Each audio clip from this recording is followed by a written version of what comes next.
Mga kapatrol, meron tayong nakuhang latest update sa stint ni Kai Sotto sa Koshigaya Alphas. For the first time, ay nagsuot na si Kai Sotto ng official jersey ng Koshigaya Alphas and he looks good in burgundy. Well, yan ang ating pagsasaluhan in this video. Pero bago yan ay meron muna tayong pag-giveaway. Hey, hey, hey! Attention mga kapatrol! Get ready for an epic giveaway.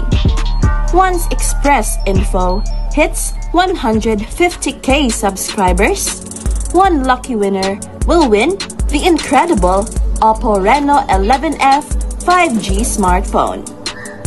Here's how to join. Step 1. Subscribe to Express Info right now. Step 2. Like this video. Then step 3. Comment anything good and positive about our idol Kai Sotto. Super easy. Just subscribe, like, and comment. Kai Sotto, nagsuot na ng official jersey ng Koshigaya Alphas sa pinakaunang pagkakataon para sa isang official photoshoot ng team. Pagmasdang mabuti mga kapatrol, hindi yan Photoshop. At legit video yan galing sa kanilang official photoshoot. At naglaro pa ang ating idol at ang Koshigaya Alphas ng isang tune-up game na kung saan legit starter siya, kasama ang dalawa pang world imports at dalawang local guards. Napakatangkad ng Twin Towers ngayon ng Alphas na siyang balak gamitin ni Coach Anzai going forward. To make sure na magkaroon ng magandang chemistry sina Kai Sotto at Tim Suarez na isang 6'11", ay sinabak na kaagad ni Coach Anzai ang kanyang prize Twin Towers na tiyak magdodominate sa buong Japan D-League. With Kai Sotto and two world imports na pawang matatangkad, ay there is no doubt na napakalakas ng frontcourt ng Alphas. Pero it remains to be seen kung papaano mag-compensate ang mga guards ng Alphas. Sa kanilang tune-up game, ay starter kaagad ang Twin Towers ng Alphas, which means so much para kay Kai. Looking back sa mga past teams niya, ay makikita natin na mas lumalabas ang kanyang laro kapag meron siyang katambal sa ilalim to form a Twin Tower combination.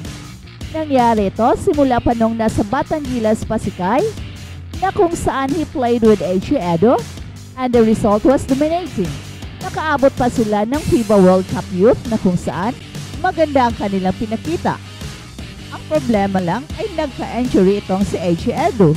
Maganda rin ang nangyari noong nasa Skill Factory pa si Kai, na kung saan katambal niya naman ang higanteng si Jordan Wilmore, and we know kung gaano ka-dominating noon si Kai Sotto sa TSF sa US.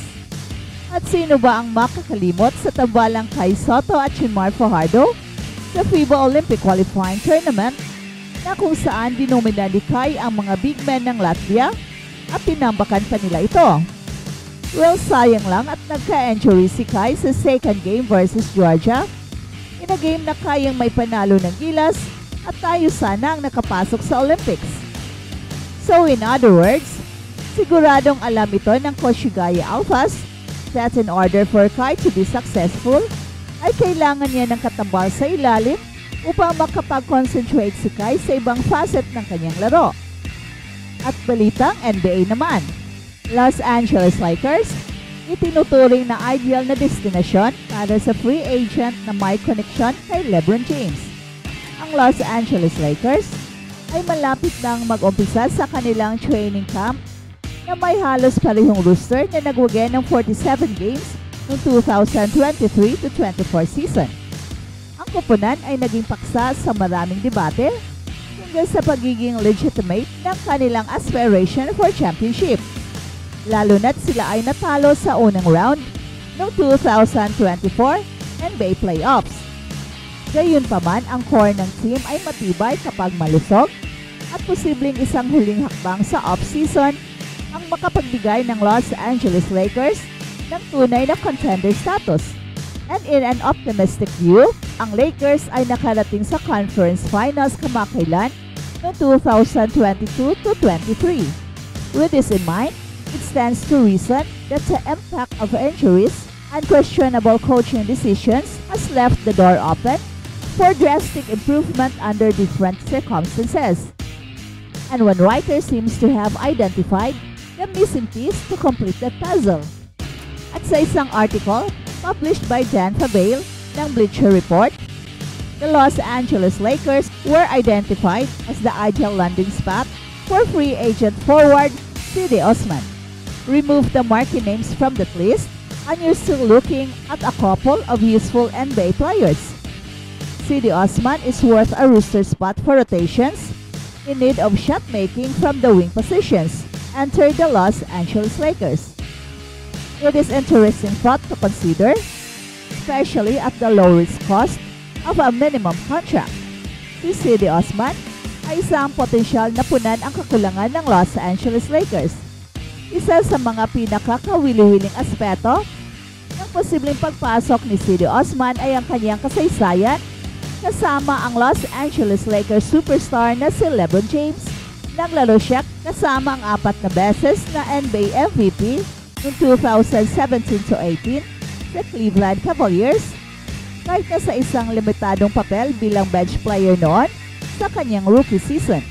Sa pagdaragdag kay Osman sa huling bahagi ng offseason, ang Lakers ay magkakaroon ng wing player na nakakaalam kung paano mag-practice at maglaro ayon sa pamantayan na itinakda ni LeBron James. Ito ay kapaki-pakinabang para sa tagumpay ng kanilang mga laro na inaasahan ng Lakers. Kahit nahigit pa sa relasyon ng dalawang players na to, it's also intriguing to consider na si C.D. Osman para sa posibleng hindi kanais-nais na papel niya sa kupunan bilang tanging nakuha sa free agency. Bilang isang consistent, efficient shooter na napatunayan na kayang magbigay ng double-digit scoring sa limitadong oras ng paglalaro, maaaring makatulong itong si Osman na madagdagan ang essential depth to the second unit. Ang 29 years old boasts career averages of 9.3 points, 3 rebounds, 2 assists, and 1.5 3-point field goals made in just 22.7 minutes per game. And those numbers translate to 14.7 points, 4.7 rebounds, 3.1 assists, and 2.4 3-point field goals made per 36 minutes. Coming off of a season in which he shot a career best 38.9% from beyond the arc, the career 35.7% three-point shooter could occupy an essential offensive role. Si C.D. Osman ay may kakayahang lumikha para sa kanyang sarili at sa kanyang mga kakampes sa loob ng framework ng opensa. Ngunit ang kanyang pangunahing lakas sa kasalukuyang yugto ng kanyang karera ay ang kanyang off-ball na laro.